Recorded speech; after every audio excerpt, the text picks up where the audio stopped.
What's going on, everybody? Welcome back to the ChazmaNPodcast, where, as always, this is your favorite place to hear all of the nerdy video game news that has kind of spooked us throughout the week. This is not a normal episode if you haven't seen so far. This is going to be similar to our kind of conversation with Ant-Man and the Wasp, where, I don't know, me and the guys just decided we wanted to kind of cover the finale for The Last of Us on HBO. So, what's going on, guys? How have you been? I've been good. I have a lot to say about this episode.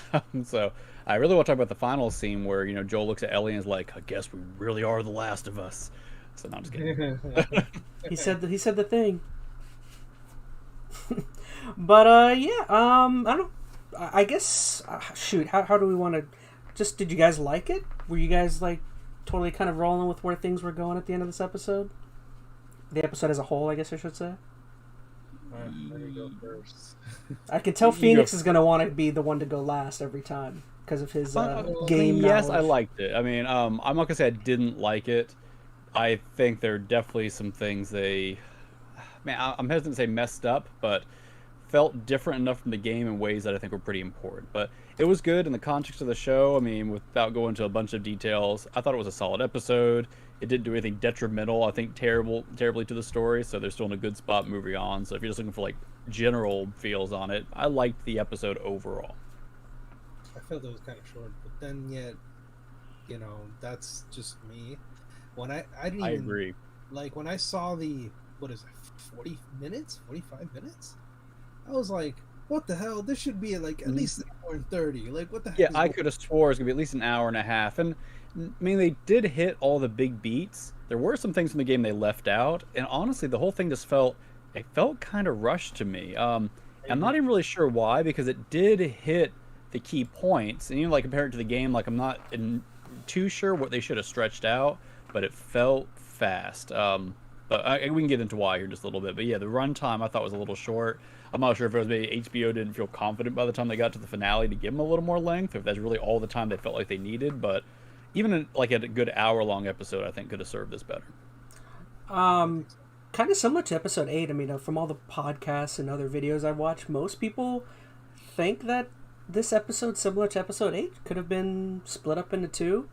I guess apparently there's some stuff that's left out from the game, but from what I understand, most people have said it, could have been anyway, so I don't know. They left out one big event. I don't know if we want to get into that right now. They replaced it with some flashback stuff. So, I mean, the one event they left out, although I think would have been nice, I can get why they cut. I don't think they need a whole episode to do that event. I don't think they need 2 episodes. Honestly, I think that would have probably stolen some of the urgency, or it would have left it like a weird cliffhanger, kind of broken the continuity up a little bit. So I don't think 2 episodes is the right game plan here. I just think a slightly longer episode, like at least an hour and a half probably could have fleshed it out, but 45 minutes felt like they were just rushing to the finish line for whatever reason.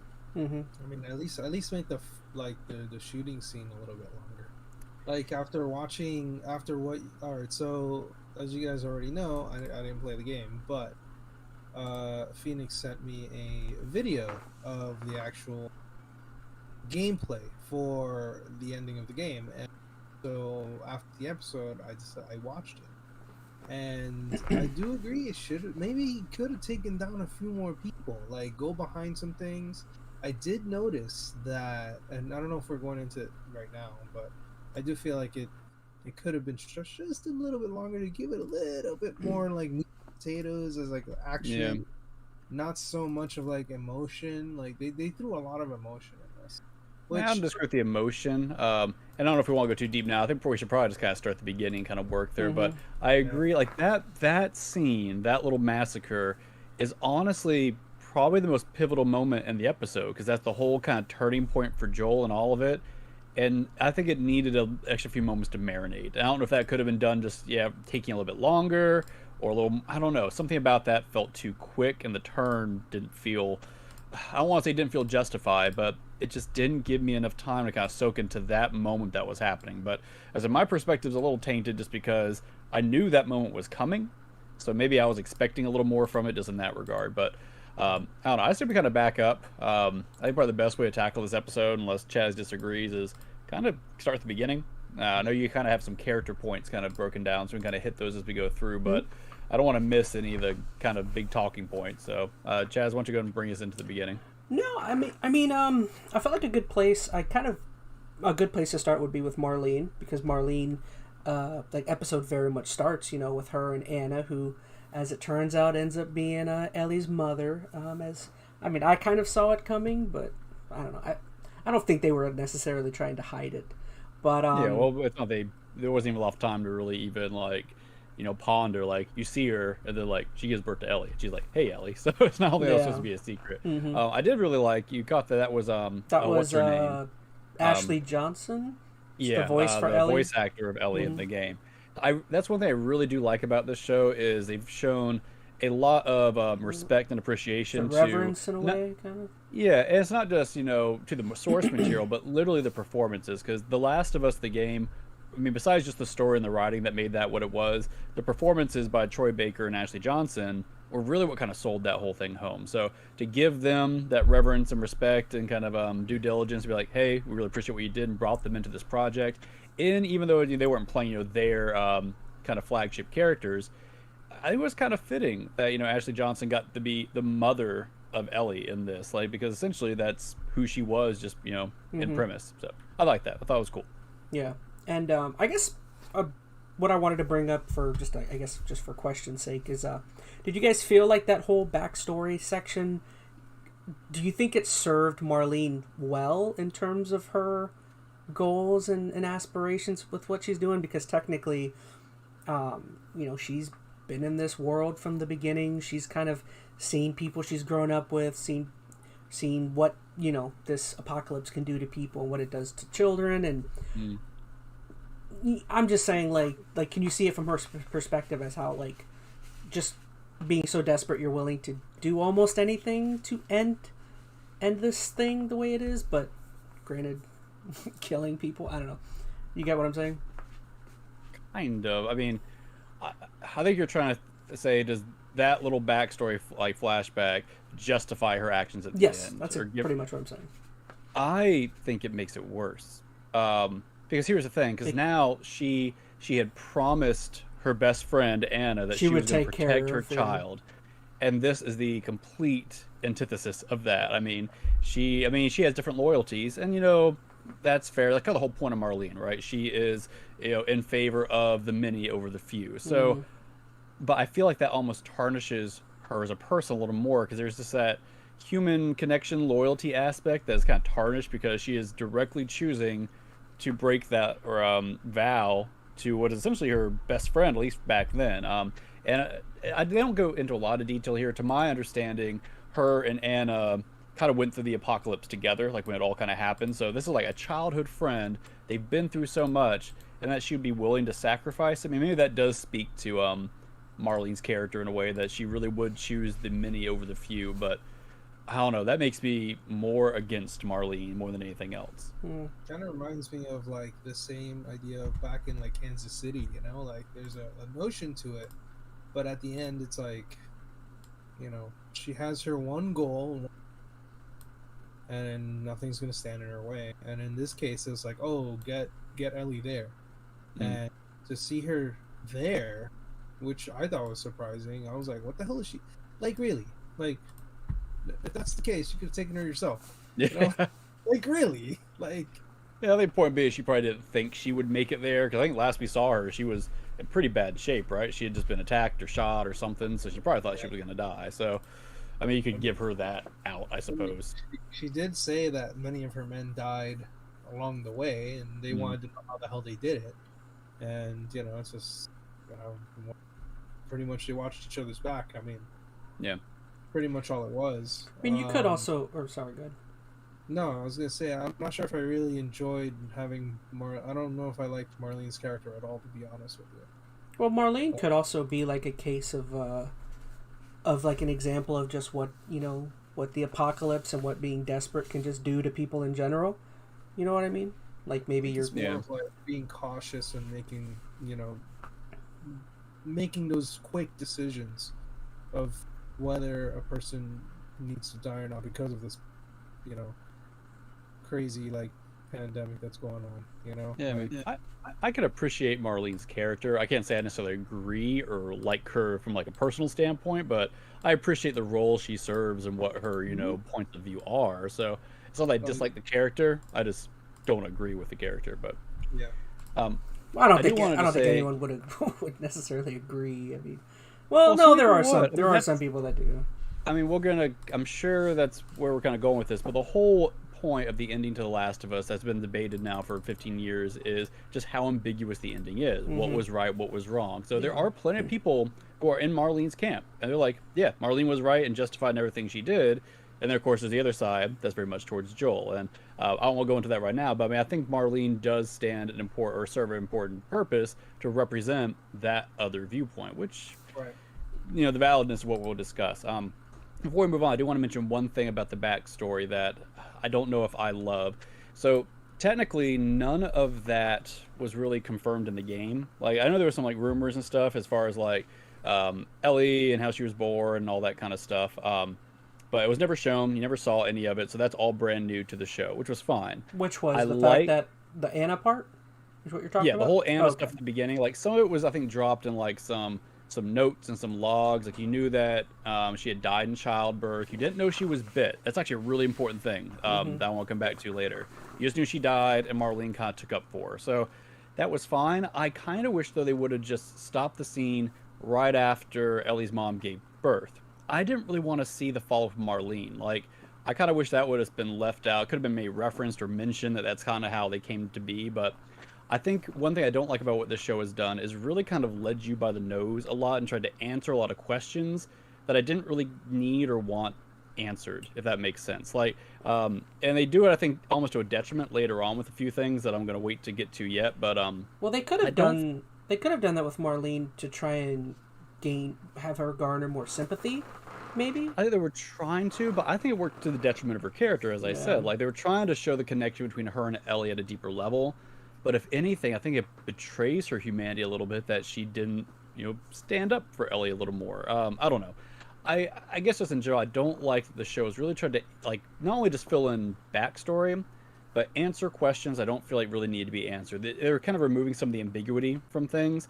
And I'll tell you, sometimes it's better to leave some things left unanswered, especially in this show. This show, I don't feel like should be about the answers. And I feel like this episode was really heavy-fisted on trying to explain all these rational reasons why this and that should have happened. Like, they go into Ellie's immunity, which I don't like that. And we'll talk about that in a few minutes. But I feel like part of what makes The Last of Us work is that a lot of it is open-ended. It opens some room for theory crafting. Was that in the game, like the whole aspect of her immunity? Do they explain that it's because of the cordyceps in her brain? No. Ooh. There's hints. They do explain some little bits and pieces, like, and there's a lot of rumors that, I mean, I think this was probably a big common, like, major rumor was how she was immune, that her mother must have been infected, something happened to her in childbirth, and that's part of the reason why she's immune now. So it's not that was a weird like outlandish thing, and the game just dropped some kind of little breadcrumbs to lead you there. But that was saying that was the nice about the game. They just gave you the breadcrumbs, and it was up to then you as the viewer or the gamer to kind of theory craft it, think about it, rationalize it, and ultimately realize that doesn't matter. It's not about why she's immune. This whole episode, this whole story is not about zombies. It's not about immunity. It's about Joel and Ellie and their father surrogate daughter relationship and what like love does to you, right? You can do great things through love and terrible things through love. And the whole apocalyptic nature of it is just kind of the dressing of the show.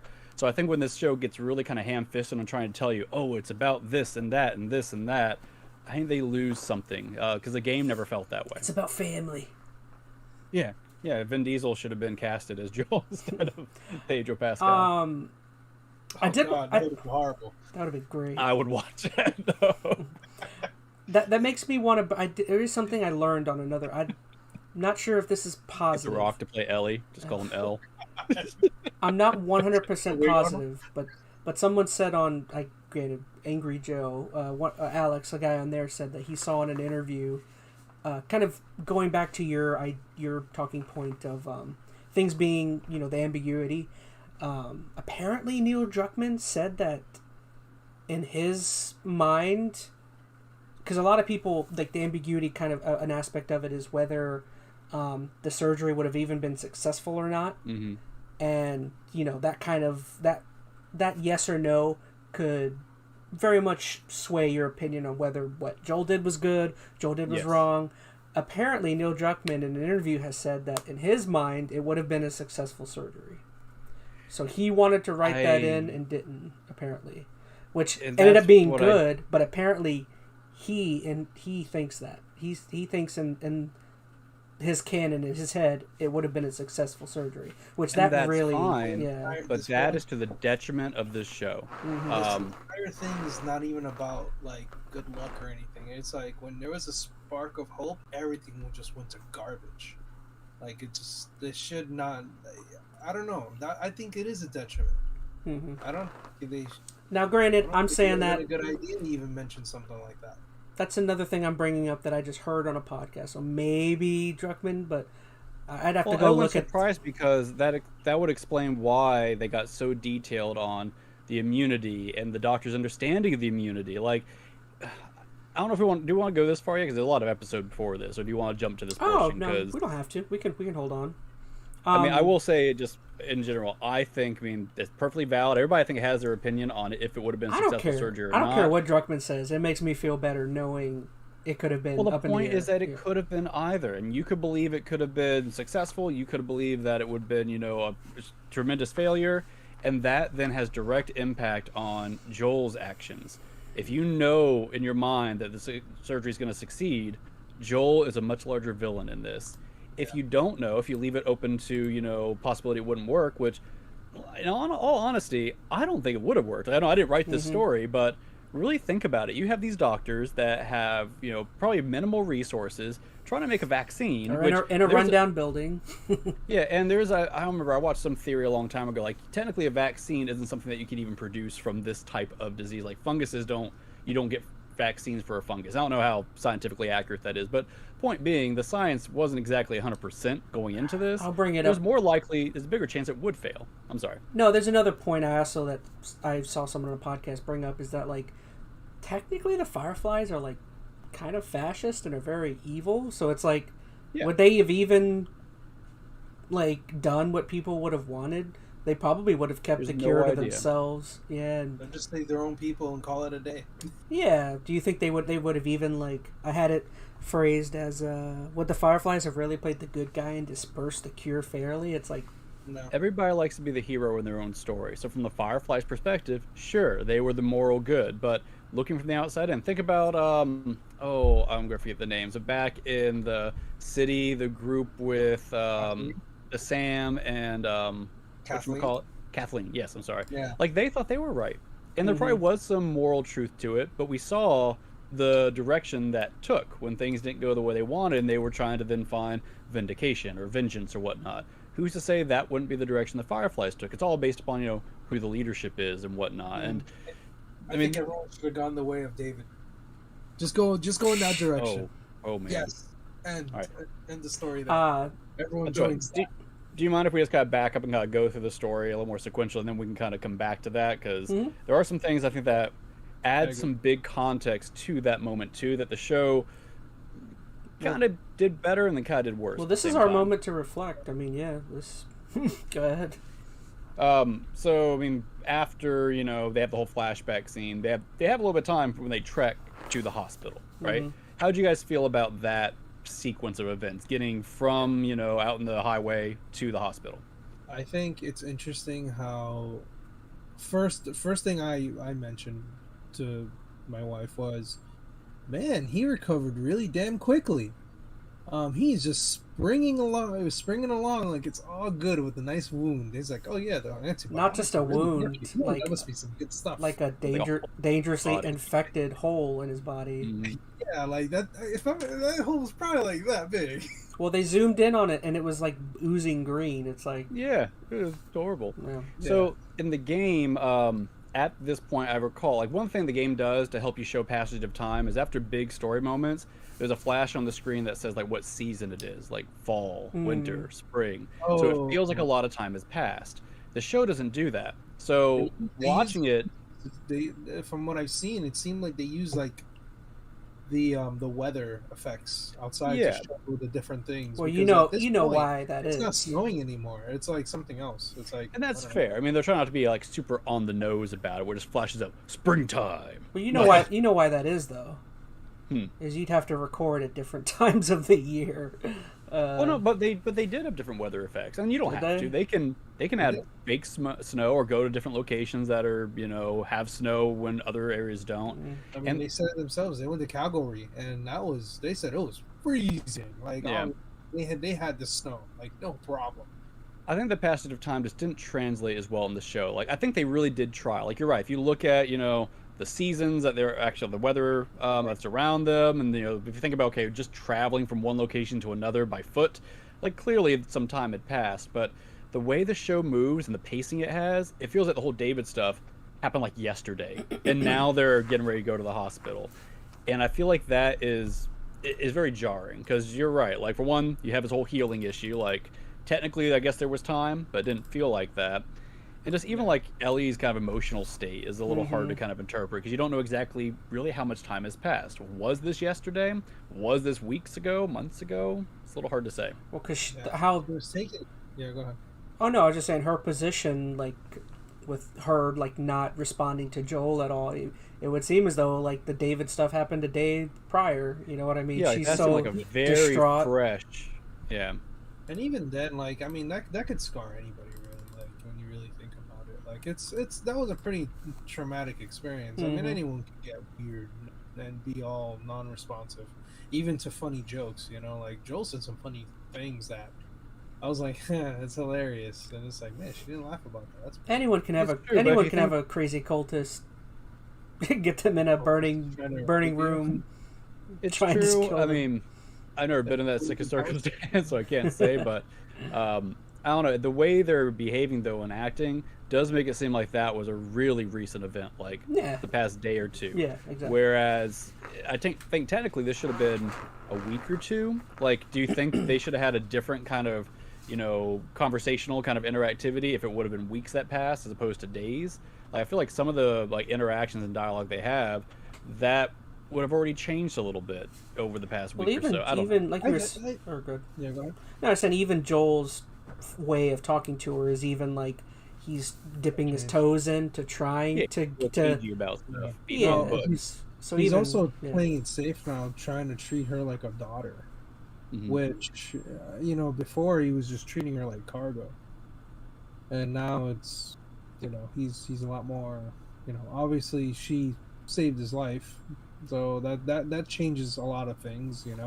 Could have just left her for she could have left him for dead. Yeah. Like all those little experiences right there could have changed his mentality, and obviously that all led towards his decision towards the end. Like I think if it could have been weeks, it could have. I guess this is my point. It's really hard to gauge. It's hard to gauge the passage of time like this. Like I feel like it should have been a fair amount of time, and the show just doesn't do a real good job really expressing that for whatever reason. It wasn't freezing, that's for sure, because the episode before was freaking in the middle of the freaking tundra. So like there, it's like, okay, well, they went from there, and what is it to? Well, because wasn't the highway was just outside of Kansas City still, and in a region near Kansas City all the way up to Boston. It's like that's. I mean, how long does that take on foot? I mean, that would have to. I'll Google it. Not the time to Google that. But. I'm sure it'd be weeks. Yeah. Months, actually, if anything. Mm-hmm. That's a far walk, man. No joke. I don't know. I mean, I think they did try their best with the weather. Yes, it's not that they didn't try. I just don't think it came across well enough. I agree. What did you guys think of the giraffe scene? Because that's like a big moment in the game. So I'm curious how well that landed. The draft scene? What do you mean? The giraffe scene. Oh, giraffe. I said draft. I was like, it was a nice draft. Where Ellie wants to join join the Fireflies. She wants to join. Was that a real giraffe or was that a CGI? It was both, apparently.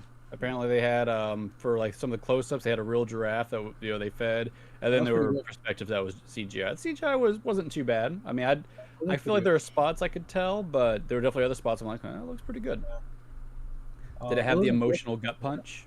Yeah, it did. I thought it was interesting as well how Joel decides to just explain his suicide nonsense. You know, like Hmm. he Wasn't that the episode prior? Mm-mm. this No. No, one he talks about it this one. he does it It's as right after the giraffe scene. yeah, Okay. but I think the draft scene was pretty neat. It was very Oh, that's emotional, right. His ear. Okay. Sorry. and it kind of showed a beauty where they're in the middle of nothingness. You know, destruction and devastation everywhere. You know, there's like Yeah. it doesn't affect the animals. It's like, oh, that's nice. So I have. Oh, I just wanted to say, like, I feel like, in my opinion, that whole giraffe, that whole scene, for me, it should have been Dinosaurs. dinosaurs. see Brontosaurus is walking through, and all of a sudden, Should have been like Dino Riders. What? You just see somebody riding a T Rex going by. yeah. You see a cane with an amber on it, with an amber mosquito. I'd watch that show too. No, I just wanted to say that, like, for me, the whole aspect of seeing life, like, to me, that whole imagery, the representation of Boston, that one specific section, to me, felt very representative of, like, there can be life can bloom, life can, like, nature can, almost in a way, kind of revert, it can... Life finds a way, Life Chad. life finds a way. always... Thanks. You're welcome. Always goes back to Jurassic Park.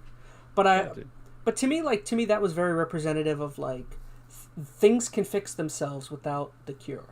Like you get what I'm saying? Like, I don't necessarily think, like, the cure was 100% needed. To me, it was more, I don't know. Well, it was for humans. Like, humans, life yeah. would continue. Yeah. Would human life continue is a whole another issue. But no, I get what you're saying, and I think that was part of the point, is that life will continue one way or the other throughout all this horrific nonsense. So. And also, I guess, kind of tying into that, I also had a point when it comes to Ellie of, like, of her not necessarily being, like, she doesn't have to necessarily be the cure. I had it phrased similar to the Veil of, like rather than necessarily going out of the way of possibly killing her, risking, because she is immune, right? She and you would risk killing your subject that's immune for this surgery. Isn't it? No tests. With No tests. Anything, exactly. No time to even think about it. Just like, let's chop her brain up. Yeah. Let's do it. Like, wouldn't it also, I have it phrased, couldn't blood samples, along with seeing how her offspring fared in a controlled habitat over time, also present critically important information for the future of the human race? It's like, yeah, no, like, it's a her terrible way to do children, experimentation. her children are possibly They could be more born important. with the immunity, and then they could look at the DNA. That's like, there's so much more they could have done than just cut her head open. But I don't know. Maybe I'm moving too far ahead, but that makes me think of, like, tying back to the cure. Like, like, there are ways that things can correct themselves. Like, I feel like the cure is, like, people build natural immunities too, and you're right, Yeah. like that then gets worked back into society. So the cure is just instant get into it. instant gratification. Like, I mean, They need an objective. I mean, that's what they want. They need, like, this thing they're going to seek out, which was the cure. But you're right. Just like with any disease that we've ever had in human history, like, sometimes there is a medicinal cure that's created. Other times it's just we as humans get exposed to it. We develop natural antibodies, and then we grow immune to it over time. So that's potentially what would have happened here, regardless. So. And I guess you could also make the argument that in this post-apocalypse, there are no, like, real scientific facilities, so there aren't really people around that would think like that, I guess. I don't know. Well, but the Fireflies are one of the scientific, and I know this is jumpy ahead to knowledge. Are of the they second really, game. though? There was, like, If 4 you take knowledge doctors. if you take knowledge from the second game, they are fully funded. Like, they're like a whole civilization. Like, they had plenty of knowledge and science backing it up. So, and if on anything, that gives credence to what they do. But we're jumping a little too far ahead. Yeah, no, sorry. Unlike Fedra, they're a bunch of guerrilla warfare. Exactly. Well, yeah, I was just curious how you guys felt about the giraffe scene, because that was like a big moment in the game. It felt a little flat to me, but I think that's partially because I knew it was coming. So there's probably nothing it could have done to really have that same impact anymore. It felt a little rushed getting there still. I think it's just in general, I felt like this episode felt rushed. But it's good to hear that it still had some impact. All of my favorite... Sorry, go ahead. I was going to say, that's the part where she mentions that she's willing to continue forward, right? Yeah. Yeah, right after the draft. Well, because Joel gives her the option of saying, like, you know, we don't have to do this. We can just turn around and leave. And Ellie's like, no, we have to see this through, finish what we started. Yeah, like there's already a conviction there, and it already shows it. Like she's willing to do whatever it takes to finish the mission. Yeah, and I think that's like, and now as I was talking about this last night, I was like, I wonder like if that was her mission the entire time, and she kind of came down to that conclusion. At this point, that's where morality comes in on whether Joel was right or wrong. Because really, at the end of the day, she already mentioned that she was willing to do it. Well, the missing piece was that they didn't say there was surgery. So yes and no. I mean, I think most people would agree that Ellie would have died for the cure. I think that's understood. But she never officially said that. She said we have to finish what we started. We have to get there. But then she was also like, but afterwards I'll do whatever. So there wasn't that initial, thought of, oh, I might have to die for this. So although, yes, she would have died. I think she would have chosen to that. That wasn't 100%. Now, that does get to the moral part, which I think we can talk about here in just a minute. But it wasn't 100%. I do want to say I really like the Joel suicide story. That was not in the game at all. And I think that was an interesting way to kind of show him finding a way to heal after his daughter. And especially the one line he said, oh, where was it? Wasn't time that healed me, it was you. Like that, just like, oh my goodness. Well, it's also like so good. There's also like the comparison of like of him kind of turning heel on his suicide, whereas Ellie almost in a way is heading into hers. You know what I mean? And I don't know. I guess there's some connective tissue when it comes to that. Although you're right, I don't. Going to hers. You talk about what she's what they're about to do. If she lets them do what they're going to do, it's basically her giving herself up for the cause. Even though I agree with you, I don't think she necessarily. Very different rationale, but I see what you're saying. Yeah. Okay, so one other thing before we get to the hospital stuff, because this is where they have one big thing they cut out of the game. So in the game, after they have the little conversation about Joel committing suicide, like I love you, Ellie, and all that kind of stuff, they didn't have the Fireflies attack them in the game. Like that's not how they got to the hospital. I was going to ask about that. That didn't seem right the way they did that. I don't know. I didn't play the game. Obviously, that's not the part that you showed me. Is this? But it seems so off that they would just get freaking pretty much just like slapped in the back of the head. No, but in the game video you sent us, she says the same thing. My guys didn't know you were. Okay, let me hold on because the Fireflies do find them, not like that. I see. So after that section, there's basically a big gameplay stretch. They go into the underground and they have to like sneak past some clickers, and it's basically the last big gameplay section before the finale. Clickers? And I get why. What are those? What are clickers? Clickers? Yeah. You're kidding. I'm kidding. Right. Yeah, I'm kidding. Just making sure. Because there was only one. You only see. That's true. And that's one of the things they cut so many zombies. There's almost no zombies in this entire episode because they're all shown during the gameplay of the game, and like the show very much removed the gameplay out of it. Which, to be fair, that's where the story's at, right? So I think for the most part were justified, but yeah, it does make the zombie aspect of the zombie apocalypse a little moot. But anyway, they go down, they sneak past all the zombies, and then if I recall correctly, there's like this underground flood in the subway, and both her and Joel get messed up pretty bad. They barely make it out of there, and I think Ellie's like unconscious at that point. Fireflies find them then after they're like. Say that really fast.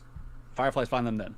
But anyway, they find them after they're pretty much like knocked out, unconscious, etc. Like in the game, Ellie has no idea they ever made it to the Fireflies. Next, like after Ellie gets knocked out from this flood, she wakes up in Joel's truck at the end. So keep that in mind. She has no idea she ever even makes it to the Fireflies. So I don't. But the thing is that she didn't even know. She gets taken, but that's it.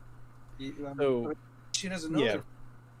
So this is one of the biggest differences that I think changes the feel of the game versus the show. So when Ellie gets brought into the hospital from the game, she is unconscious from the very beginning, has no idea what's happening to her. They never talk to her, ask her, tell her anything. She just most of the ending plays out like we saw, but she just then wakes up in the truck at the end. So there was never an opportunity where Ellie was awake the way they talked to her. Whereas in the the show, she's awake. They mentioned that, oh yeah, Ellie's fine. She's been asking about you, Joel. Like, it's very clear that Ellie is okay and awake. And they even said very specifically that, oh yeah, we're going to need to have surgery. They mentioned that, but they never mentioned it's going to kill her. They're just like, we need to go and do this thing. So this is where you get from straight up lying to her face to lying by omission, if that makes sense. Like, in the game, they still didn't do, I think, Ellie justice by giving her a chance to say anything, like she was knocked out. But it's a little more ambiguous, at least, because she was never awake in the first place. They just kind of took her and did their thing. In the show, though, they had her awake. They had a moment to ask her, tell her, explain, and they straight up just lied to her. And I think that is a really big difference. I think a lot of people are missing right here. Well, because Joel could have just said they never made it to the Fireflies, or there was nobody there. If that's the case, well, she woke up like in hospital garbs and whatnot, so she knew something happened. Well, fair enough. But she didn't know she was at the Fireflies, but she probably would have assumed. I don't know. Mm-hmm. But I don't know. I think that makes a really big difference because it changes kind of the moral sway of this a little bit. Like, once again, that's the whole point of this ending, is how you kind of draw the line between what Joel does versus what the Firefly does. And this, I think, is a real big negative towards the Fireflies, because it went from them just being like, once again, lying by omission, which is still bad, but, you know, you could argue, okay, maybe Ellie couldn't have woken up. She was unconscious and she wasn't going to wake up in time. I don't know. But she was awake here. They never mentioned it. They lied to her face and just let her go into the cutting room floor without any kind of understanding that that was the last time she was going to be alive. That's a big knock to me towards the Fireflies, and any, like, I don't know, argument against, oh, well, Ellie would have chosen to do this on her own. If they felt that way, they should have asked her, right? If they were confident that was the direction she would have played. So, I don't know. That was big change number one. Mm-hmm. Interesting. That is funny. I mean, at the end, it's like, if in the game that she didn't know anything about it, I wonder why in the heck they did that then, if that was the case. Like, they could have easily just, like, played that part. All they needed to do was, like, keep the because they, like, I don't feel like they believed that. I don't believe they felt that Ellie would have 100% agreed. Like, although I think she probably would have. Like, Marlene even says at the end when Joel's trying to run away with Ellie, like, you know she'd want to do this.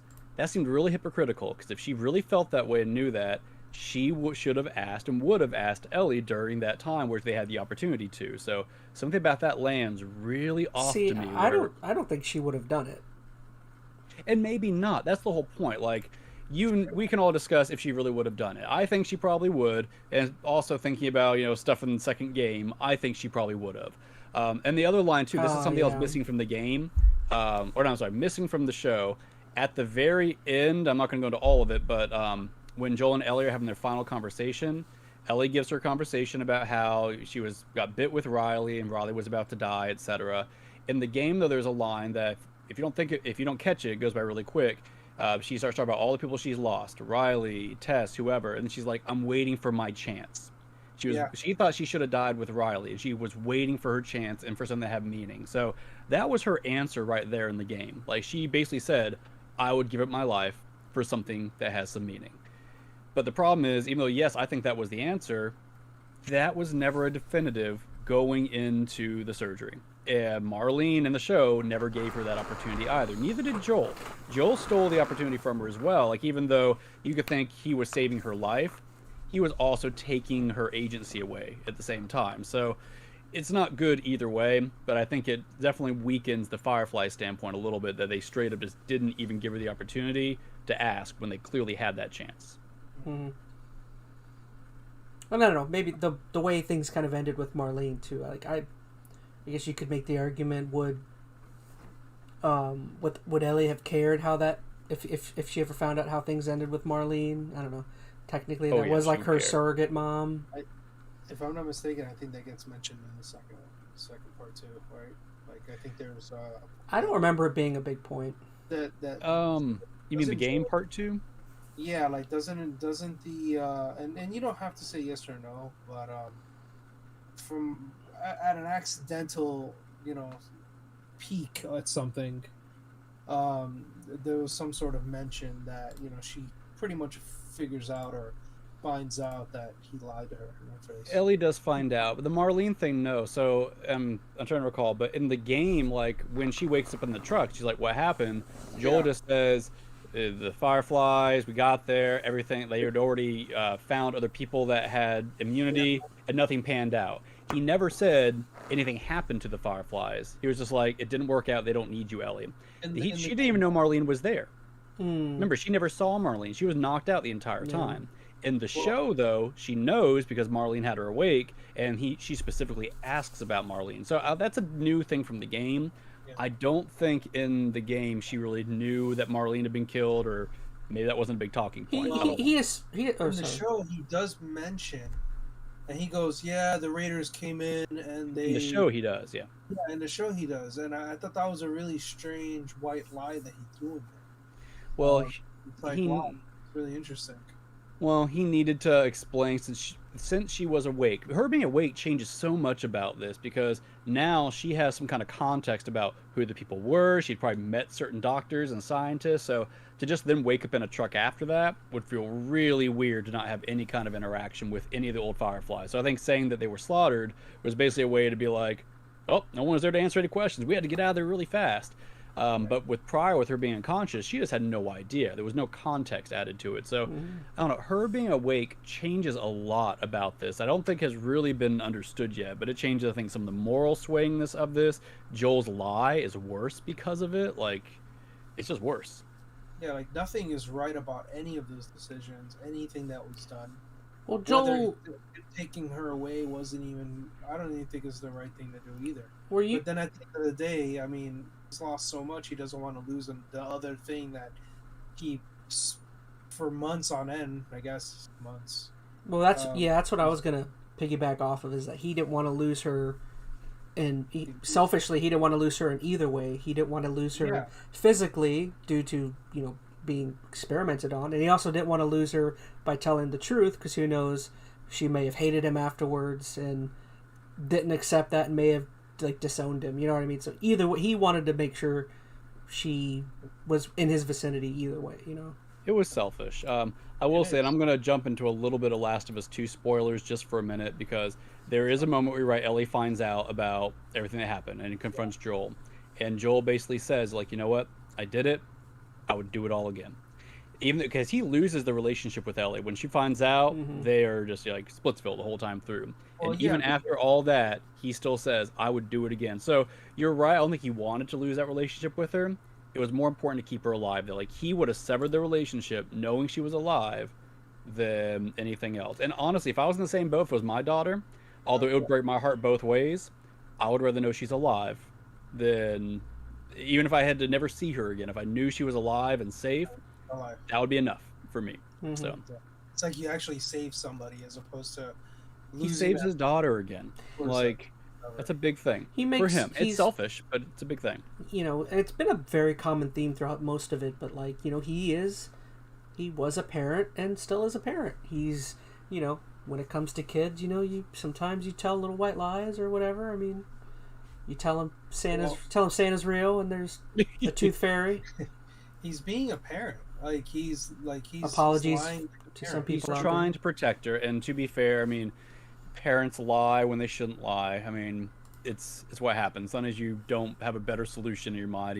You are weak in the moment, and you say things you shouldn't. So I mean, I'm not saying that's the right thing to do, but it is very much a parent characteristic to think you're protecting somebody, and sometimes that regard pertains to not telling them the full story. And I'm not saying that's the right thing to do, but it is kind of the nature of things.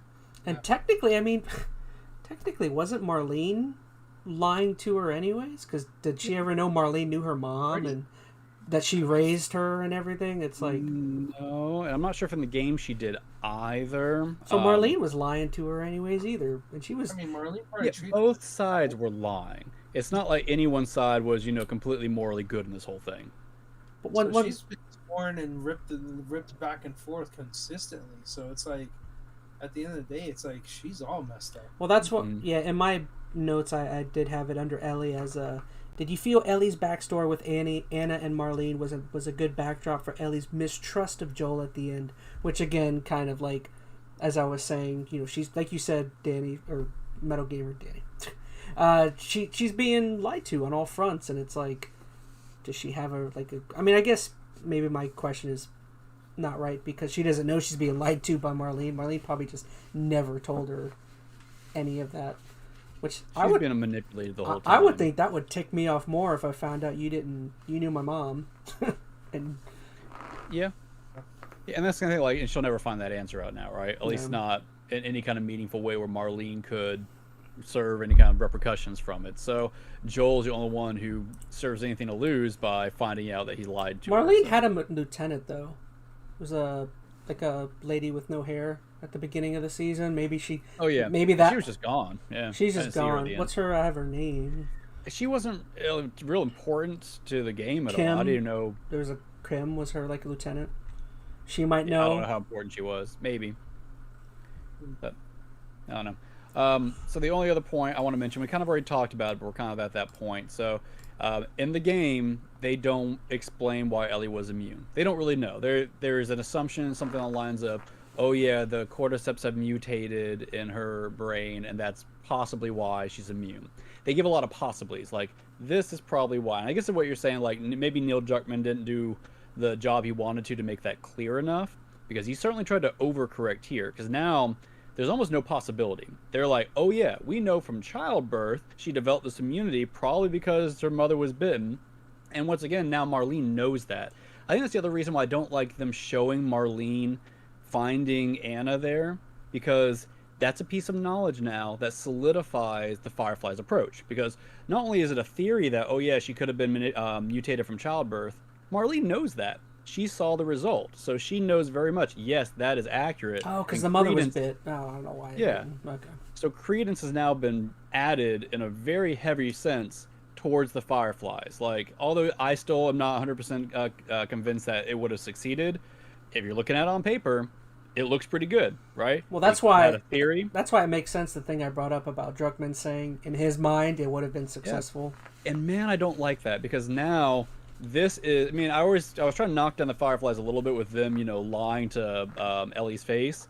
But now, if you are looking at this at a point of many versus the few, and you want to, if you're assuming yes, this is definitely going to save, or a vaccine is going to come out of this, he's pretty much just handed that up on a silver platter, because they have a technique or a procedure that is going to work pretty much. Like, it comes across like almost 99% positive this is going to work out. They know the theory. It's verified with Marlene. Mm-hmm. And they even have an approach for how they're going to take the cordyceps out of the brain and find a way to vaccinate and all of this. Like, that's a lot of credence to what they're saying.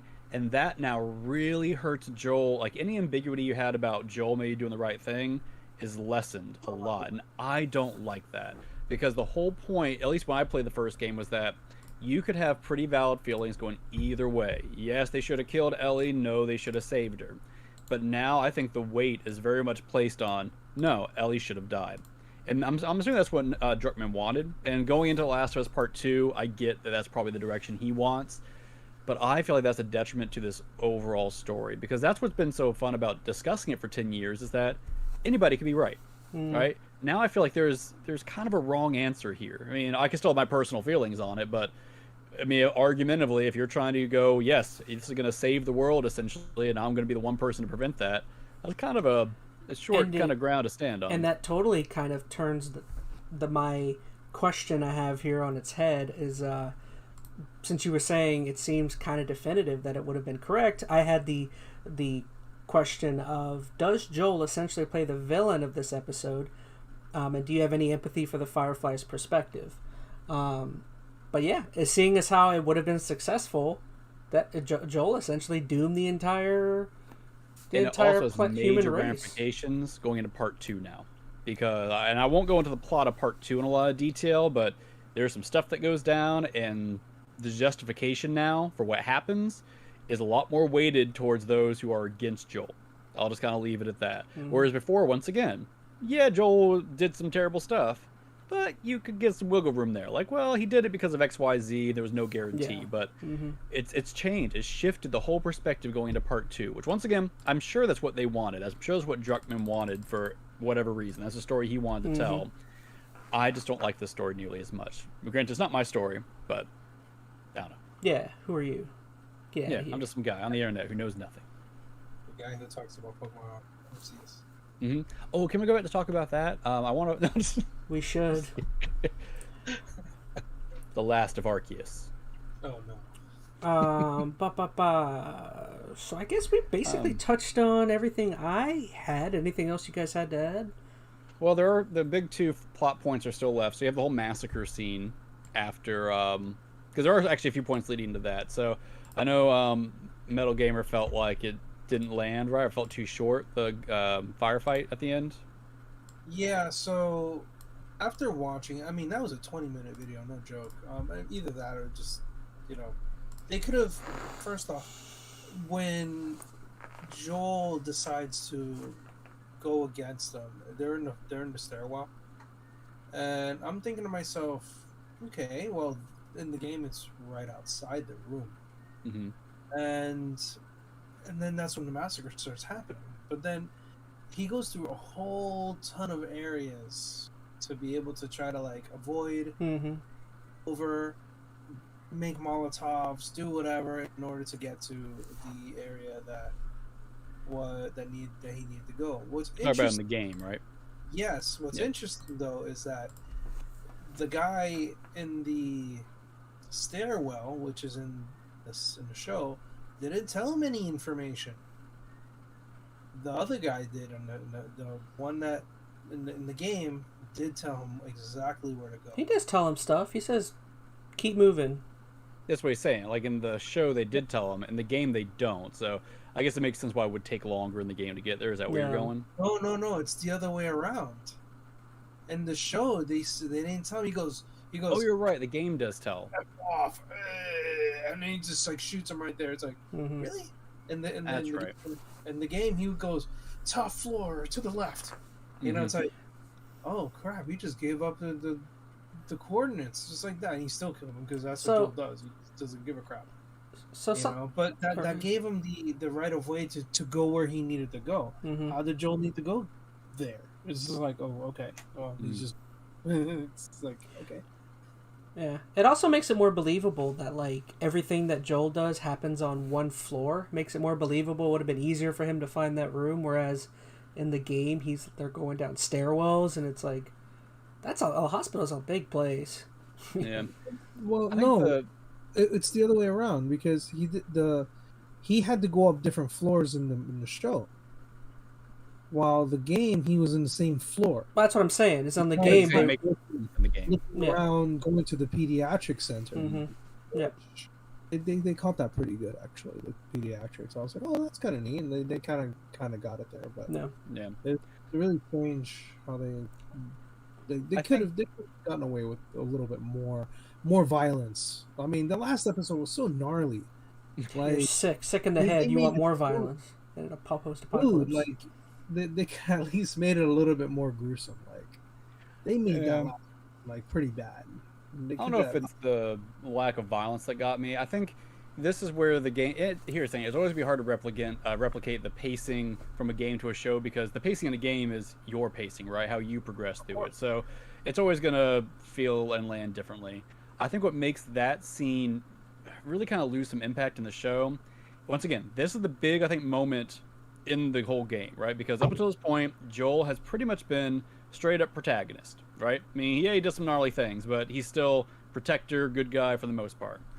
This, you're now taking on the role of slaughtering this whole facility, and when you get that what do you say, objective in the game, there's a lot more weight to it. You're like, oh crap, what am I doing? And like the pacing is actually like very internal because you're like, do I want to be doing this? Well, the game. In the show, you don't get that. The game, like you said, the game makes it feel as though he's being hunted. The show makes it feel as though he's running everyone down and hunting. And it's a little bit of both. But the whole point is like there's a lot more weight to what you're doing in the game because you're doing it as the player. There was a quote I read. I was looking through some other reviews. I think it was like The Atlantic or something that put it, but the guy said the show just can't replicate the frightening wonder of actually pressing the buttons to doom humanity in the name of protecting your feelings. Like the show can't replicate that because once Joel flips, like all you see is Pedro Pascal going on a rampage. Okay, you understand why he's going on the rampage, but it's not you going on the rampage. In the game, you have to take some onus of it because you're in control of Joel. And then when you get to that moment, we have to kill the doctor. Like in the show, it's like bam, bam, doctor dead. Give me Ellie. I'm out of here. In the game, though, like that moment takes as long as you want it to take. Like I remember when I first played, I was trying to find a way not to kill the doctor. Like I was okay, I gotta kill all the soldiers. Get here. I get to the doctor moment. Like okay, is there a way I can like shoot the scalpel out of his hand or knock him over and feel like he's okay? The game forces you to kill him. No matter how much time it takes, you have to slaughter the doctor, and that moment has a lot of weight to it that the show just doesn't have. His rampage also, in the show, also makes it seem as though Ellie's not the main goal, whereas in the game, you can just jump over it looks like you could just jump over those walls and avoid people for the most part. Like when he closes off that door, there's still people following him, but he's not killing them because he's trying to get to Ellie as soon as possible. In the show, he just massacres everybody. Yeah, I mean, I'm not sure how much of a pacifist play you could go through in the game. I think to a certain extent, I think you probably have to kill a few of them, but you're right, you could try to be a little more pacifistic, I think, avoid some guys, but it comes down to the moment with the doctor. You're forced to kill an innocent person who's standing in your way. Well, okay, innocent, but you get what I'm saying, right? There's just a lot more weight that comes across in the game that is lost in the show, and I'm not sure if they could have done anything differently, to be honest. I don't know if there's a way they could have shot it differently, framed it differently to make you have some of that onus, but thinking it's a show, right? So I guess they weren't trying to make you feel like you were the character. It's watching this other guy, and I think that kind of takes some of the specialness out of it. There's a lot of shows that, you know, they have kind of the anti-hero that do terrible things for whatever greater good they feel like, right? But few of them have that personal connection because they're not games. You're not interacting with it. Pedro is 360 no scoping everybody. Oh yeah, no, he was tearing people up. Yeah, so sorry. I don't know. That was a big difference. That I just felt like the game, it just carries more weight. No matter how you look at it, the game is more weighty and has a more personal impact because you are the one running through and taking people out.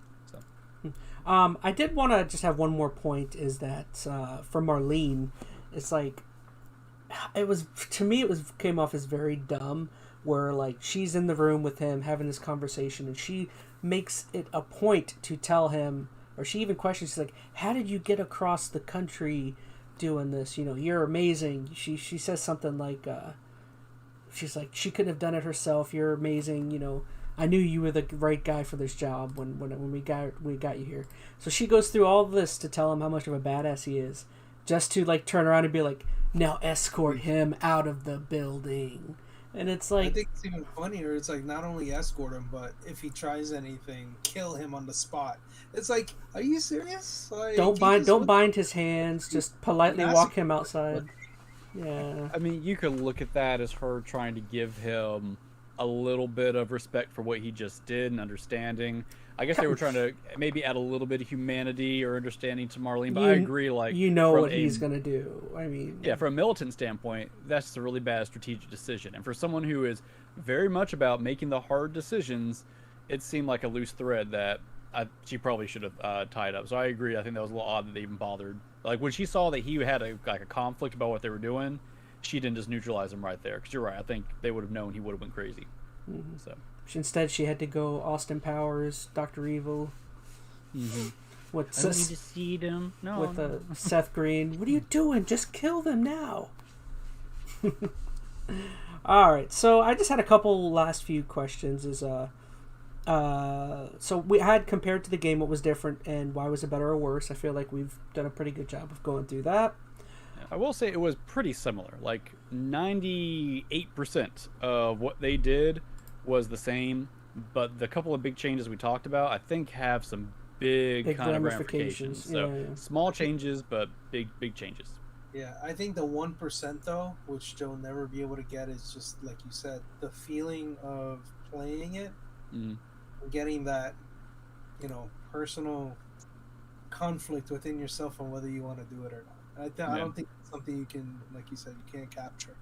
And it also makes Joel feel a little more morally good because he's you, and you don't want to be the bad guy. So you're trying to justify his actions a little more. So I think just playing as him tries to make you rationalize his perspective a little more. Once again, it adds to the ambiguity just a little bit. Mm-hmm.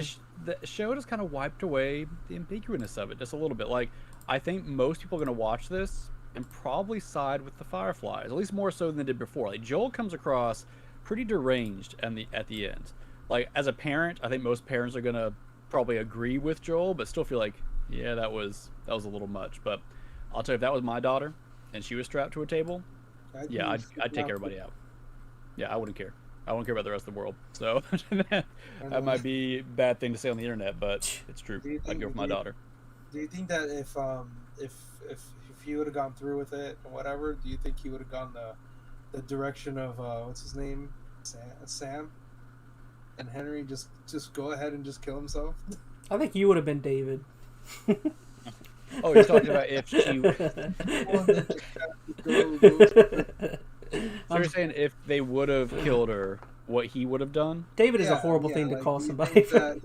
He would have just been guilty or regretted and then kill himself or something. Because then he would have. I think he probably would have. He already said he had already, contemplated suicide before. Losing your daughter again, I don't think he could have done it. I think he would have. He would have ended things, but. I mean, he said it towards the end where he was just like, if there's something worth fighting for, you go and do it, and that's the one thing that he did say. Mm-hmm. I mean, even though Ellie doesn't seem to quite get it, I don't think she would have. In a fight for. She wouldn't have sacrificed herself. All those conversations, especially just prior, I feel like a lot of the things he was telling her was about keeping on, stuff like that. I think she would have sacrificed herself. Are we asking like what Ellie would have chose to do? Yeah, that's what I was saying. You could ask that. She would do it.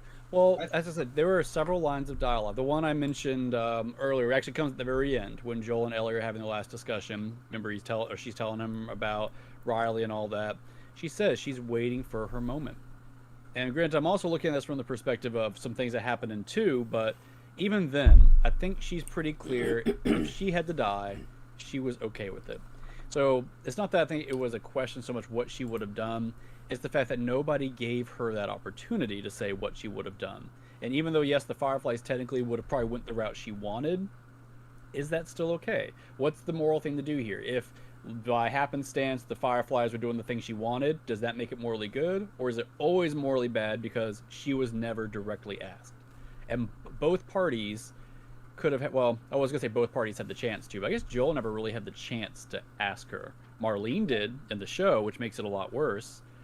In the game, neither of them had a chance. And that's why I think what makes it more ambiguous. Like, once again, she was unconscious.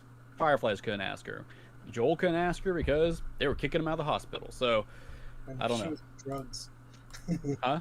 She was on drugs at the end, so she was all passed out and stuff. So yeah, so even that's something to keep in mind too. Even if she was conscious in the show, in the game, they didn't want her conscious. Period. They never wanted to ask her the question. They wanted her knocked out, ready to be chopped up, so they could do whatever they wanted to. So there was never a chance in either one of these mediums that they were going to ask her what she wanted. They just assumed. Was I was say, that would be it.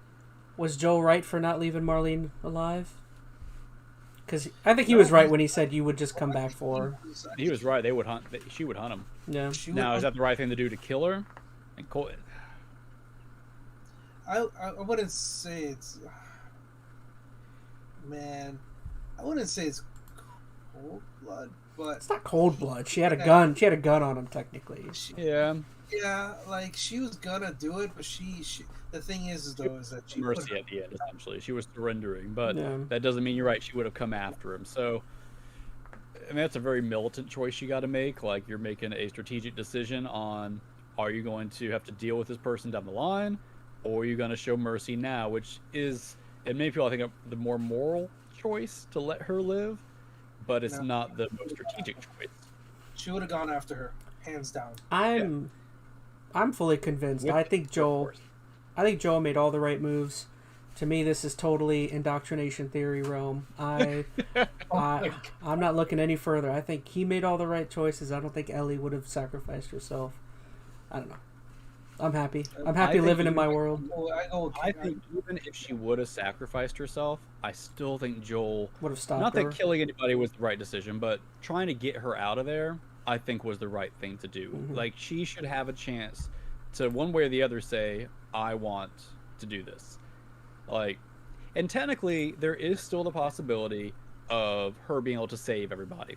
Like, I know they killed off that doctor, and there's some lost research. Well, you just said there's more. You said they're a great organization with a bunch of scientists. So, and even if you don't know that, you can probably assume if an organization like the Fireflies does exist, there is probably another organization in some facet somewhere else that probably has a similar capacity to do research and experiment and find a cure. Okay, so I think what Joel does that's not good is straight up lies to Ellie at the end. Doesn't tell her what happened, and just kind of keeps the whole thing hidden. I think that's probably, in my opinion, his biggest failing. If he would have told her and just said, look, they weren't going to give you the opportunity. They didn't even give me an opportunity to ask you. They were just going to do it. And then you could argue, okay, if she would have been okay with that or not. But that comes down to I had to save you kind of thing. You weren't given an option. And then if she decided, okay, you know what? I do want to go ahead and sacrifice myself. He could then go and find someone else, right? Their whole quest now could be, let's find another organization, and he could support that. Now, would he support it? I don't know. Clearly he wouldn't, because he lied to her at the end. So that's, I think, Joel's biggest failing, is that he never comes clean and kind of comes at this with a very selfish viewpoint of, I just want to keep my daughter essentially alive. Mm-hmm. But I don't know. Yeah. What's crazy is that in the show that he keeps the two nurses alive. Yep. That's something that yeah, sure, he did a massacre, but he kills the doctor, but he never kills the two nurses. He only kills who's in his way. Yeah, and he just said turn around, and that was it. And he took the girl and ran, and that was. Well, he left a couple in the show. He left a few people. Now in the game, that's a different story. I mean, but in the game too, that's also up to the player. I think the player could have left the nurses. What's up? That's also up to the player, though, how many people you kill. I think the nurses could have been spared. In the video I sent you, I think he killed everybody. Yeah, he killed everybody. Like, he killed all the nurses and stuff. It was pretty hilarious. I feel like you only have to take out the doctor at the end. So, and that, once again, is, I think, somewhat of a point towards Joel. Like, at least in the show, he only took out those who were in surgeon would direct have lived if opposition that with him. surgeon hadn't been confrontational. Yeah, if he would have been like, yo, I'm out of here, things would have been cool. But no, he grabs the 10 blade and wants to come at him. So, what was he gonna do? Yeah. He got a scalpel versus a dude with a gun. Yeah, well, he was trying to stand on what he thought was moral good. So, I mean, I don't know. I think Joel's biggest failing is lying at the end. I mean, I could probably sit here and justify most other things, but that's the worst thing he does to Ellie. And honestly, that causes her, I think, some major, psychological issues down the line, because the last person she trusts, she knows lies to him. Like, when she says okay at the end, she knows he's lying. She knows he's lying, yeah. And that sets up the whole second game and whatnot, and that causes just so many other internal issues. So, as I said, that's Joel's failing. If anything else, I'm still on Team Joel, ultimately, just because if that was my daughter, I would have done the same thing. Now, have you heard... I don't think I would have lied, though. That's my only thing. Now, have you heard what... I would hope I wouldn't lie. Yeah. But, man, that's a big weight to tell... I'm trying to think if I could tell my daughter that I just slaughtered 100 people to get to you. I mean, she'd love that. She'd be like, good job, Dad. But they're also in a world where slaughtering people or killing people for protection or defense is the norm, so I don't know. I think it's more along the lines of, if she knew what he was doing and how many people he killed to get there, knowing that it was for that specific cause, then that's when things would have been a little bit different. Yeah. Like, are you serious? Like, you could have just left me there. Like, there was at least a way to resolve that, I think. Like, he could have justified it. She could have not forgiven him or had an issue with it, but if he could have came clean at the end, I think there was a easier track to redemption. Because once again, there could have been a path where they come to terms and he now helps her serve whatever purpose she thinks she needs to do, knowing that she has to die. But with this, he has stolen that choice from her just as much as the Fireflies did at that moment. Prior to that, I'm Team Joel. That moment, that's where it gets a little hazy. But anyway, you were going to say something, Chaz? I was going to say, so I believe there's been 2 updates as for Season 2. I believe one of them is definitely confirmed. The other one I'm not positive on, but I'm pretty sure it's been confirmed. Is You're a clicker. Yeah. No, they basically asked Mazin and Druckmann as to whether they would bring Bella Ramsey back to play Ellie, and he basically said if she doesn't want to play it, then we won't bring her back. So basically I guess they've kind of confirmed she'll be back to not play an older Ellie, but they still seems like it's kind of open. You know what I mean? I'm saying it that way. From the phrasing, I read that tweet too. If Bella Ramsey chooses she doesn't want to come back, they'll recast. Which it's like, but why wouldn't she? She come back? Yeah. Yeah. I mean, do you think that's the right choice? Like, do you want to see Bella Ramsey play that character again? And because assuming they go into part 2, which is like 5 years later, I think. Like, it's a decent enough jump, and she's aged quite a bit, noticeably. When Bella recorded this, she was probably like 19 or 20, so probably about as tall. She's already 5 years older, considering. Yeah. She is not going to naturally look any older or more mature by the time they film the next season. Like, you assume, it's going to be another year and a half before we see the next season, sure, but she's not all of a sudden going to gain 3 inches and get some extra wrinkles in her forehead or anything. So, I don't know. Are you okay with that? If she just looks the same? I think her acting was great. I mean, so at least if you bring her back, you're not taking a dip in the acting realm, I guess. But I don't know. I don't know how I feel about it. So, I mean, I agree she did a great job for a child actor. She's not a child actor, though. Well, okay, that's a fair point. She's like 20. I think she was like 21 when she recorded this. I'll look it up. I want to be sure. Way to say this. The performance that Ellie had in the game, just the voice, came across more mature. The reason I say child actors because I know in the game, like, it was voiced by Ashley Johnson as an adult, and I feel like there was a little more nuance to that. But you're right, Bella Ramsey is not a child. She was 19 when they recorded this, or no, which is still young, to be fair. I don't know. I'd want a different perspective on older she was Ellie. Probably 17 or 18 when they recorded this. So she's 19 now. Yeah.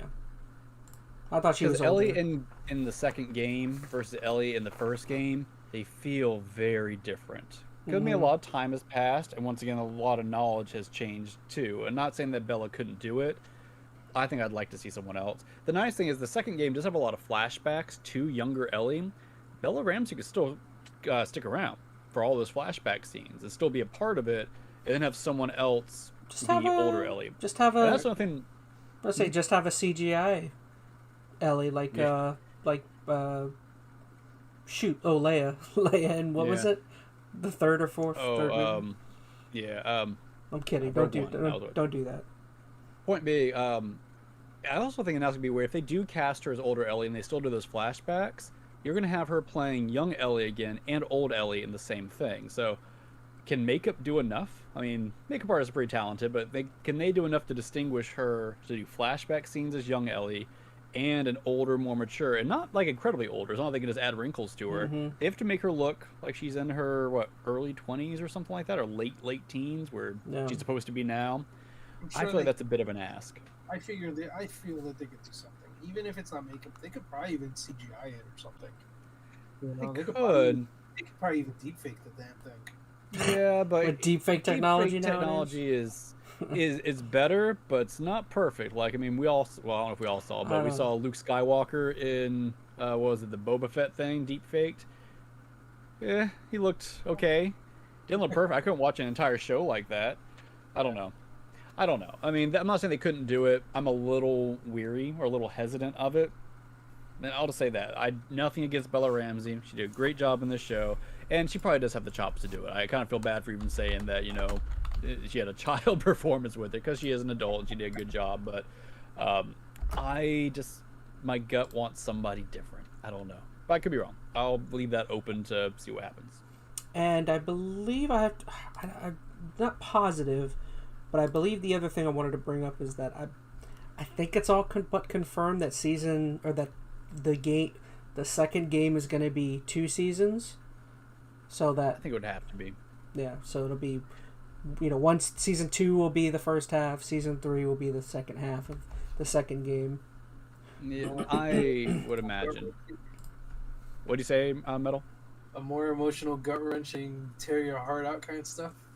I don't know if it's that. Like, part 2 is very much, it has 2 halves to it, to be honest. Like, I think there's some very clear lines where they could do a season 2 and a season 3 in it.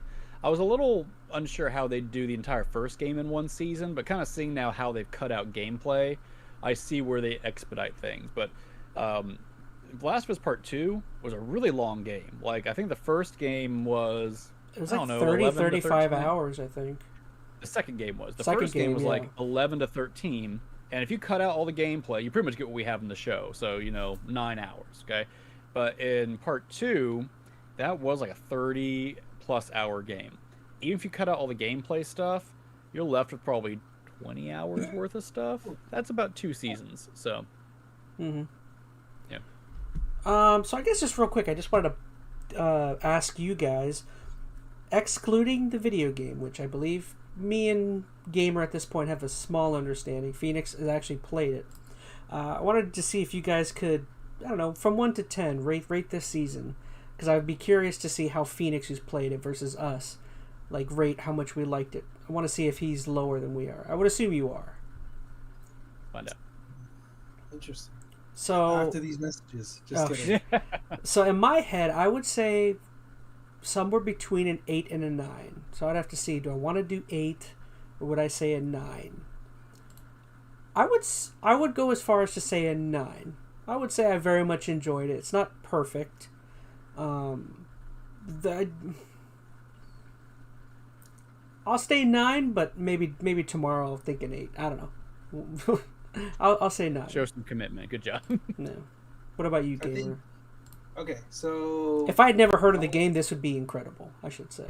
knowing that some of the pieces of what the game had to offer or whatever, because I'm watching it from a viewer standpoint, I have to get for me it was a solid 9. I was looking forward to it. Okay. Every Sunday. Okay. 2 9s. Like even then I had to watch it on Monday, but I was really looking forward to it. We're lucky we have Phoenix here to downplay, Ruin ruin everything. He's probably gonna go I give it a 5. That's 2. It's a 3.5, solid 3. 5 Rotten Tomatoes. I'm gonna say you're gonna give it a 7. Go ahead. I'd give it an 8. 8? Yeah. Okay. I liked the show. I liked the game better. And not that I think and to be fair, I'm not the biggest Last of Us guy. It's not I'm not one of the guys Last of Us 1 was a perfect 10. It was a great story. Even back in the day, I'd probably give it on its own an 8 or a 9. But in comparison, that's where the difference is. On its own, the show, taking into account all the stuff it does and the differences it kind of goes for, it's still an 8 because they don't do many things. What would you have given the game? You've given it a 9 or a 10? I want to give it a 10. And here's the thing. I would never give the game a 10. To me, it was never a perfect game. The gameplay actually in the game is not great. The story is what makes The Last of Us. The story and the characters and all that. So for that, I would probably give the game on its own. I probably would have given it an 8 back in the day. If I'm comparing the game versus show, I would say games up here 8 or 9, shows 6 or 7. If I'm doing a comparison, but on its own, compared to other shows you've seen recently, for both their mediums, they are both high quality, right? For above game, average. I would say 8 or 9. For the show, 8 or 9. They're both great. I don't agree with the changes. Part of it might be because I played the game and I have that stuck in my mind. But I do feel there are some things that just aren't as good in the show, the lack of ambiguity at the end. The ending's really what changed it for me. I think if they wouldn't have added some of those extra little nuggets of information would that have been a 9 sway or the something. Yeah, I probably would have. I probably could have got past some of the pacing issues and some little, just little pieces here and there if they didn't change some of those big things. For one, the fact they straight up said how she was immune. That changes so much. That's probably the biggest thing they changed, just saying how she was immune, because that shifts your perspective on who's right or wrong in that final conflict. And what made the game so good from a narrative standpoint was you didn't really know.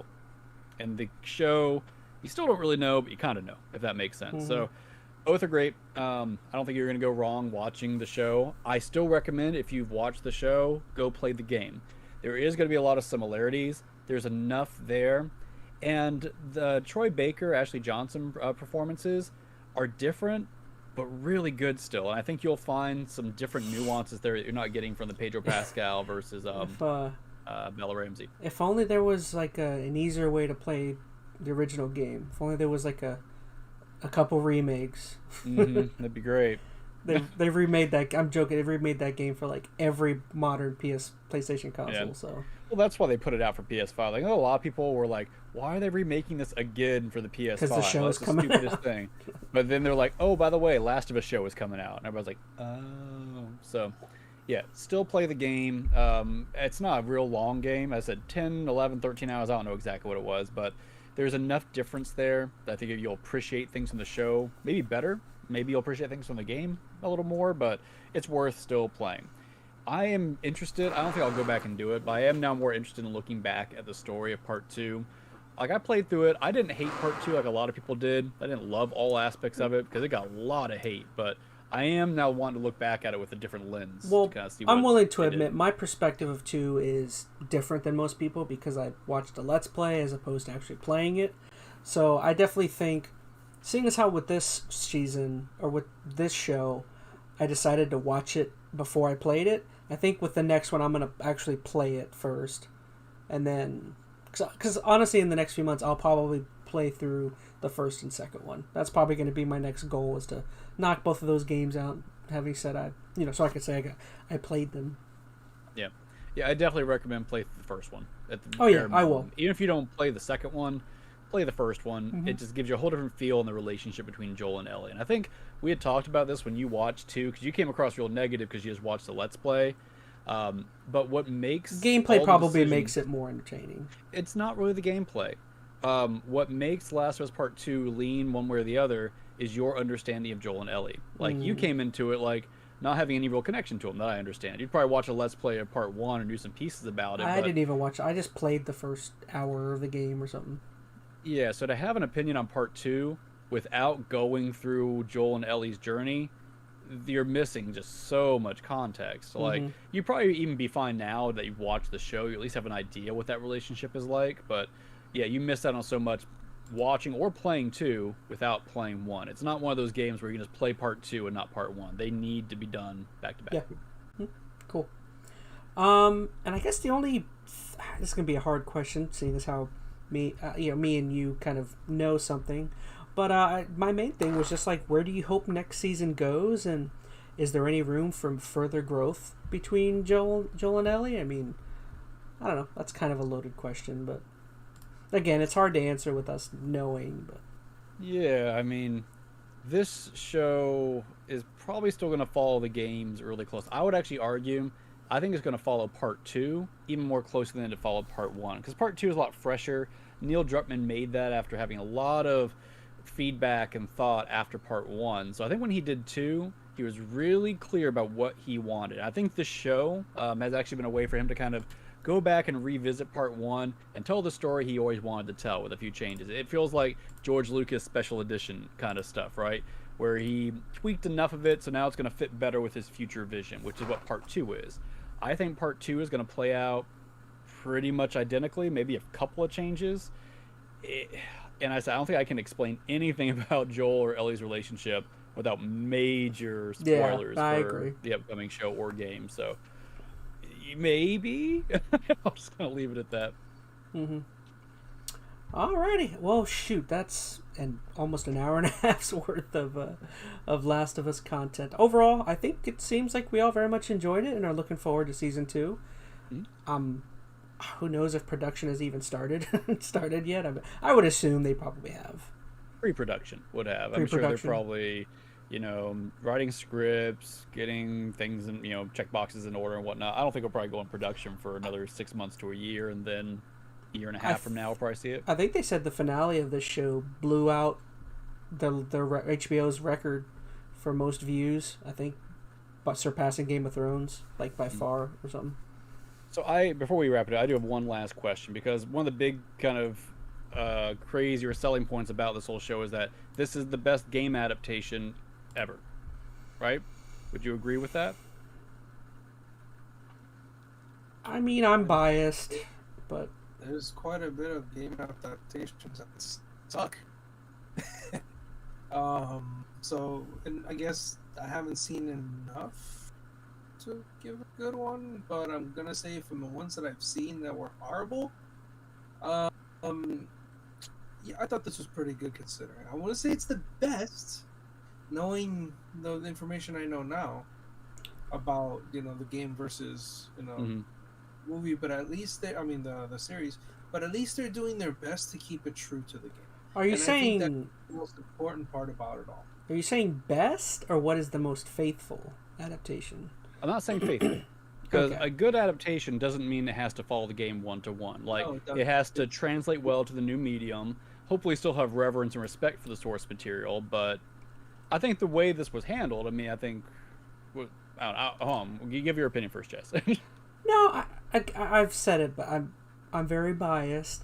I still think Mortal Kombat, the 1995, is probably my favorite video game to movie adaptation or TV. The first one, the first, the yeah. second one. But No, if you're looking at it... not okay, Annihilation. so I can understand for, like, nostalgic purposes and just, like, your own personal preference, but if we're trying to be, like, objective, like, for... If you had to check off boxes for, like, quality, writing, this, that, is this objectively... It's the Tom best? Holland Uncharted movie. That's the best. No, I'm kidding. Oh man, Don't get metal started. Don't do it.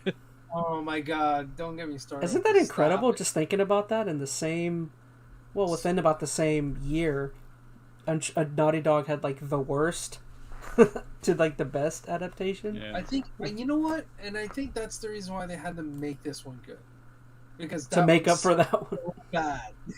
Yeah. I'll tell you my feeling on it, although I do think objectively this was a fantastic show.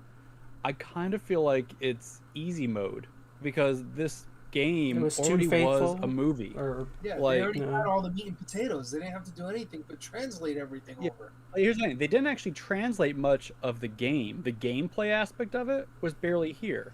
They just took what was essentially the cutscenes from the game and acted them out.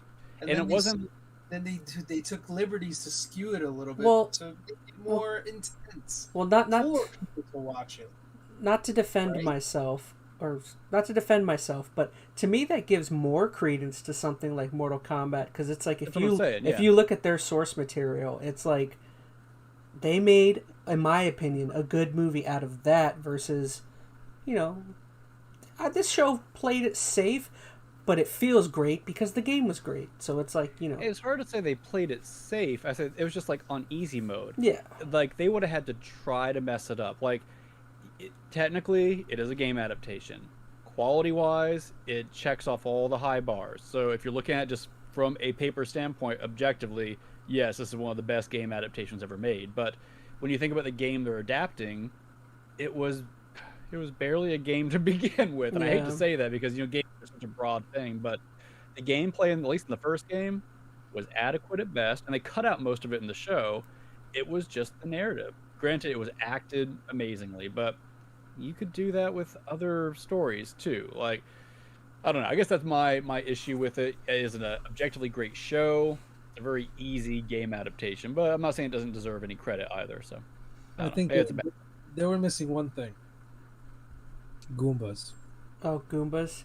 John Now Leguizamo. that They- could end up being objectively the best video game movie if this new Mario movie pans out well, because then they will have had to actually take gameplay elements, old narrative lore, like converting Mario into an actual movie is a big tall order. They've already done it once and it didn't go well. So honestly, I think if that lands well, that in my opinion would be so this objectively the best. if this 10 show, out of 10. instead of Pedro, they should have gotten Chris Pratt. Chris Pratt as Joel would have been epitome of Joel. It's me, Joel. It's a me, Joel. I still want to see. Have you guys seen the SNL sketch with Pedro Pascal and the post-apocalyptic Mario? I sent it to you guys. I think I saw it before that, but Oh. I don't remember sending it. Either way, if you haven't seen it, Metal, you should. It's fantastic. Mhm. Yeah. Yeah. Good stuff. Pedro for All the right. win. Pedro's been on a roll. Good for him. He did well. He did well. Alrighty. Okay. Well, that's everything. So I guess we're gonna call it there. Anything you guys say before we take off? I'm gonna crawl into the attic now. Bye. Adios, So I everyone. assume we're still doing our scheduled podcast next week. Is that the plan? Yeah. Not sure. Yeah, that should be. I might be over there, so we might be able to hang out together. Nice. Nice. I'm noticing A OBS is live freaking version. out right now. Uh, Or no, I Get- mean get us a Discord. chair. Oh well. We're We're gonna good. need some chairs and maybe some macaroni and cheese pizza. All right. Sounds good, guys. Well, that's it. All right. Well, thank you so much for joining us, guys. We love you. What good timing. Someone in chat is asking when my next Dragon Ball video is going to drop. Great. We told you that those anime roads are gonna That's be awesome. fantastic. Someone in my chat is... This is good, but when's Dragon Ball? Did he even say this is good, or just like, hey, No. loser, get back to your It real says... bread and butter? To watching anime, bro. Demons187 in chat. Your Dragon Ball videos were good. Are you going to make any more Dragon Ball videos? Gotta make some Hunter x Hunter, bro. Thank you so much for joining, Demons. I am actually working on that. So, stay tuned. Don't be all cagey like that, man. Don't even give the one viewer who turned in some love and tell them what you're doing. I am. No, I love you, Demons. Don't let anyone tell you otherwise. I was actually watching Dragon I'll Ball tell you, Z. he doesn't. He doesn't love anybody. He only loves himself. I'm Joel. I'm selfish. Alright, well, that's it. We'll see you guys on the next one. We love you. Adios, everyone. Bye.